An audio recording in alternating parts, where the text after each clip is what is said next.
other shows we have for you to enjoy at myclassicradio.net. The Avengers was most certainly not a household name in South Africa prior to the radio series. With no national television service until 1976, the mechanism simply was not present in the country to show television programs to mass audiences. While many other countries reveled in the filmed adventures of John Steed and Company, South Africa was not equipped to join in the fun. The series took Britain by storm and made a major impression in the American markets, being the greatest of rarities, a British series given a network transmission slot. However, as a filmed series, rather than a videotaped one, The Avengers was able to gain a modicum of exposure in South Africa through film rentals. Come and listen at myclassicradio.net. As originally broadcast over the Mutual Broadcasting System.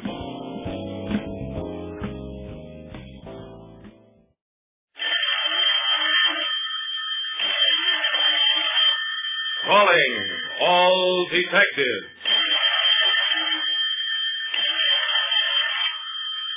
When one hoodlum gave another a holiday necktie, it spelled out a pattern of murder. That is the situation on this page from my casebook. The casebook of Jerry Browning, private detective. The holiday season is a time for relaxation. For everybody except a guy like me, Jerry Browning, private detective.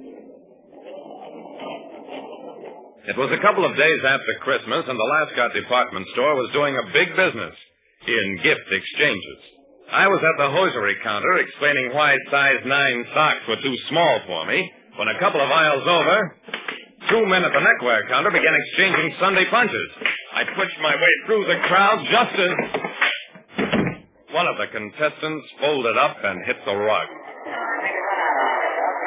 I grabbed the victor just in time to prevent him from kicking in the ribs of his fallen opponent. Shame on you, you big bully, slugging a little guy like that, and right in the middle of the holidays, too. The big man twisted my grip. Let go of me before I knock your back teeth out. Oh, hello, Jerry. What's the good way? I relaxed my grip, took a good look at him. Hello, Muscles. When did you get parole? 4 months ago. Excuse me a second, Jerry. He bent over the small, fallen man, took a gun from his victim's pocket, transferred it to his own. You have to excuse me, Jerry, but good-natured Eddie has got a nasty temper, as everybody knows. And if he wakes up with that rod in his pocket, he might get rash. I picked up the little man, shook him to a semblance of consciousness. Muscles, and you too, good-natured. What's the big idea of staging a riot in a place like this? Good-natured gave me a glassy stare. Why'd they hit me? Muscles looked hurt.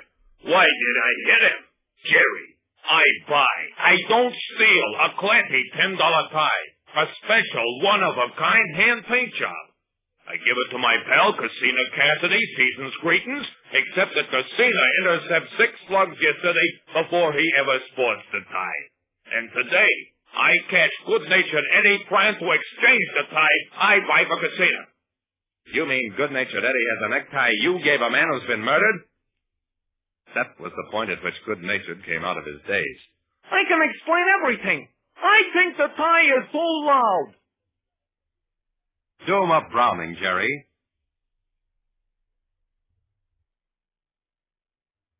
Two hoodlums staged a fight in a department store. When one tried to exchange a necktie, the other had given a murdered gambler. I walked Muscles and Good-natured down the street, keeping a firm grip on each one's arm. Good-natured muttered, Jerry, if you will bunch your nose out of private business, I will cut Muscles' heart out. Muscles tried to reach beyond me to strike the little man's face. Listen, you scrawny runtsoons, Jerry Leaf, I'll twist your head around till you're looking the other way. I yanked him over to a doorway. You two listen to me, you thick-headed apes. Casino Cassidy has been murdered. You, Muscles, gave him a holiday necktie, which makes you one of his friends, presumably. You, good-natured, have that necktie, which means you either murdered him or know the person who did. It seems to me that both of you are in kind of a tough spot. Muscles and good-natured exchanged glances.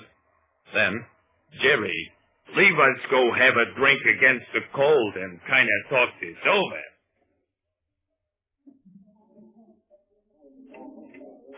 Sitting in a booth at the Red Lion Bar, Good-Natured tried to explain.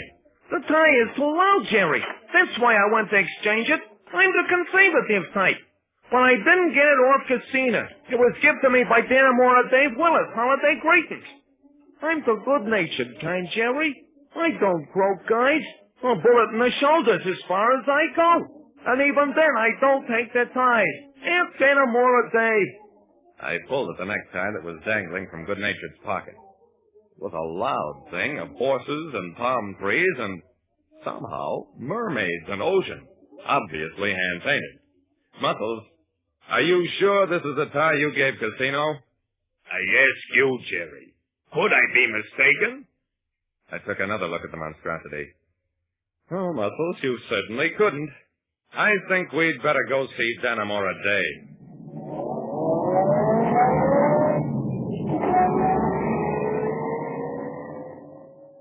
Let's pause right here. Calling All Detectives returns in a moment.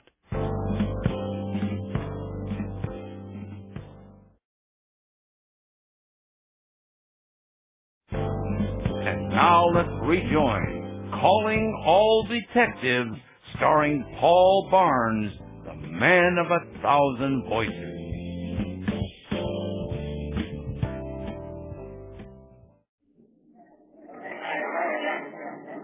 Danamora Dave was the bouncer at a big roller skating rink. When he saw us, he came skating across the floor, pausing long enough to pluck a young would-be acrobat along the way. If you want to die, Sonny, die outside. Hello, Jerry, Muscles, Good-Natured.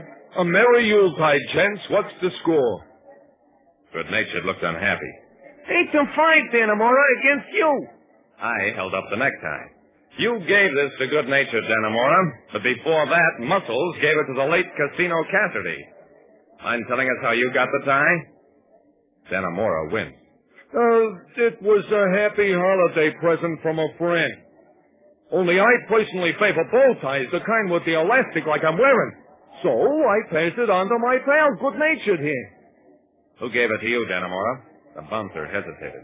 Well, Casino was always a square guy. He shouldn't have been killed, so Guzzler Grogan gave it to me. I thought it was kind of funny when he told me he was in too much of a hurry to get a box with it. Muscles snorted.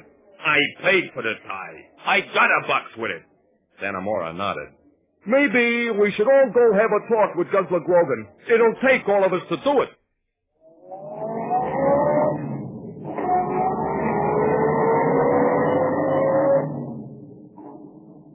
It took hours, but we finally found Guzzler Grogan leaning against a lamppost near the entrance to a narrow, poorly lighted street. When he saw us, Guzzler stiffened, then relaxed as he recognized us. The season's best, pals. Where's the convention?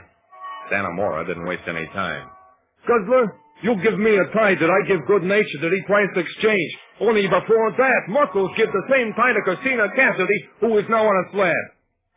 Leave me see the tie. I held it up at a safe distance. Guzzler nodded gravely. That's the tie, all right. A dilly, ain't it?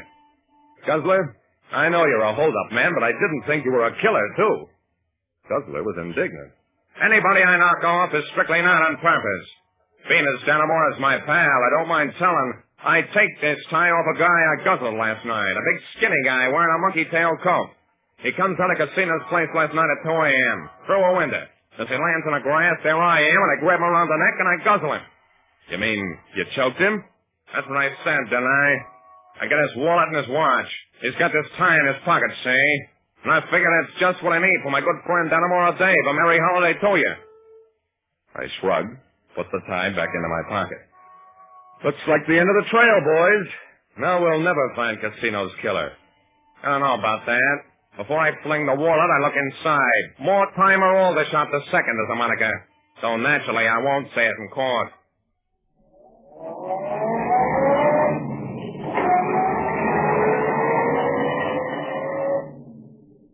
A police squad picked up young Aldershot at his home. He was so surprised that he caved right in, admitted killing Casino in order to wipe out a gambling debt. As for the necktie, it had been flung in a drawer along with Aldershot's IOUs, and when Aldershot grabbed up the notes, he stuffed the tie into his pocket as well. In his panic, he never even realized he had it. Like I said, anything can become evidence. And sometimes even a necktie can turn into a noose around a killer's neck. And that was Paul Barnes.